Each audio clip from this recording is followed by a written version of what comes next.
Well, hopefully you survived your first week of Blackboard discussion. It'll take a while for you to get used to it. If you've worked in Blackboard before, then it's very familiar. If not, it'll take a while to get used to the process, and hopefully you had an opportunity to introduce yourself to some of your colleagues. This is a collaborative effort where you're going to look to your colleagues to help answer some of your questions, and it's a learning process from everyone. So it's not simply information I give you, but information that's researched and shared by your colleagues. It's going to help. So I want to talk just a minute about week 2 and what we're trying to do. A lot of us come from various backgrounds. Some of you have worked in web, others of you, this is a whole new territory. So there'll be a process of getting everybody on the same page. Some of you have a journalistic background, others of you have never had anything to do with it. And when I speak about journalism and I speak about the kind of writing we're going to do here, it's not strictly a news writing process. We're looking at a different way of communicating, a multimedia way of communicating. It's not simply just a matter of text. It involves images, it involves still, video, audio, design, a lot of elements that come together to share a story online.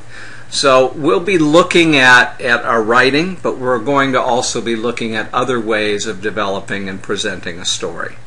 One of the assignments in week 2 that you'll be doing is you'll be going through the book by Paulo LaRocque, the book on writing, and you're going to be reading the first 12 chapters. It's not particularly long or difficult to get through, and it gives you some really good examples to begin to clean up your writing. One of the problems, I think, after 14, 16, 18 years of education is we've learned to write in an academic style. And while this book is not about web writing, what it is about quality writing, and it will help you to clean up your writing, to have shorter sentences. You're going to find in web writing, which is probably closest to broadcast writing in some ways, from the point of view of needing short, clean, clear sentences.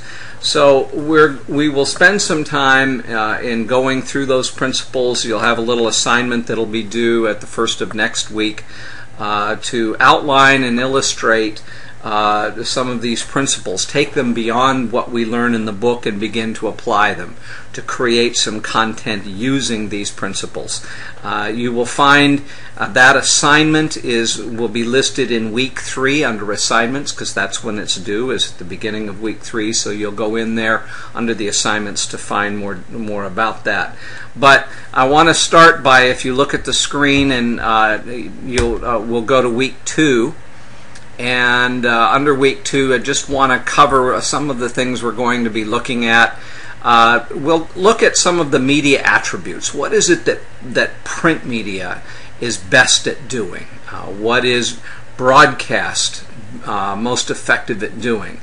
And begin to look at how these media come together in terms of web writing. What's unique about web writing? There is a PowerPoint I created on the media attributes that I recorded some time ago, but it will help give you an introduction to this area of creating content and telling stories on the web. For some of you, it's very basic, and you've said, I've heard this before, I already know this. Well, it's perhaps a good starting place for all of us to get on the same page. Same thing about writing leads. There is a chapter that you'll be reading in Wenger. Where's my copy of Potter and Wenger, which is this particular textbook. And there's a section on leads that you'll be reading. It's in chapter 5. I've just got 6 pages of chapter 5 listed, different types of leads. But I have a PowerPoint that's a little more extensive. Now, there's Wenger uses different names for some of these kinds of leads than I do. the point is that you want to learn that there's a variety of leads and what do they contribute to starting a story. It's like, for those of you with a cinema television background, you understand, or even those of you in theater, that first few minutes on the stage, those first few minutes of the movie, make a great deal of difference to pulling your audience in and giving them an orientation to what this story's about. And the same thing is true in multimedia writing. So we're going to start by looking at leads. I suspect you'll hear about leads in some of your other classes, but I'm covering the ground as well to make sure we're all starting on the same page. You'll have some of the other readings in Wenger or will help orient you to the field. Chapter 7. Let's see. Chapter 7's Writing for the Web, just a kind of a basic introduction to it. And as well as in Chapter 8 in Wenger is, let me see what Chapter 8 is, that I set aside for us, Producing for the Web. Okay, again beginning to look at this field and what goes into it, because we start thinking about producing for the web. It's not simply about text, but it's the whole presentation. So that's just kind of a quick overview of what we'll be doing this week.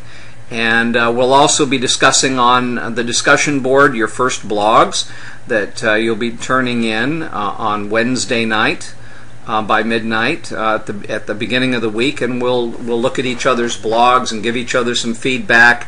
And I'll be giving you some individual feedback on your first blogs as we begin to say, okay, there's a lot of blogs out there, but how can we use our blog writing to begin to think about incorporating the strengths and the attributes of all the media in our storytelling process? So that's just to get us started on week 2.